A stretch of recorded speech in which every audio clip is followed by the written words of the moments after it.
कहिले कहिले गर्न मन लागेका खान मन लागेका कुराहरू खल्तीमा पैसा भएको बावजुद पनि गर्न सकिँदैन, खान सकिँदैन होइन। त्यही भएर कहिले कहिले दिमाग पनि लगाउनुपर्छ। यो ज्वाइँले जस्तो हेर्नुहोस्, ज्वाइँ नयाँ ज्वाइँ गयो ससुराली होइन, टक्क खाना खाने बेला भयो, सासूआमाले हजारौँ व्यञ्जनहरू पकाउनु भएको छ, तर ज्वाइँको फेभरेट भनेको खसीको मासु।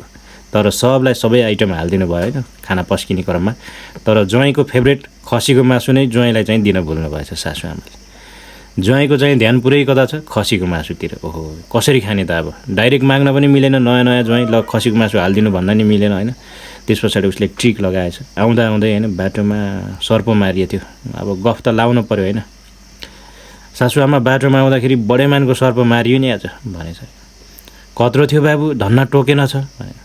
बडेमानको थियो आमा, लामो न लामो। कत्रो लामो थियो बाबु भन्दाखेरि ज्वाइँले भनेछन् अरे यहाँदेखि यो त्यो खसीको मासुको भाँडासम्म थियो भनेर यस्तो देखाउँदाखेरि सासूआमाले यस्तो ध्यान दिएर हेर्दा त ज्वाइँलाई खसीको मासु हाल्नै बिर्सेको।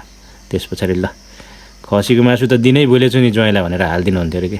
त्यही भएर कभी कभी दिमाग लगा पासा दिमाग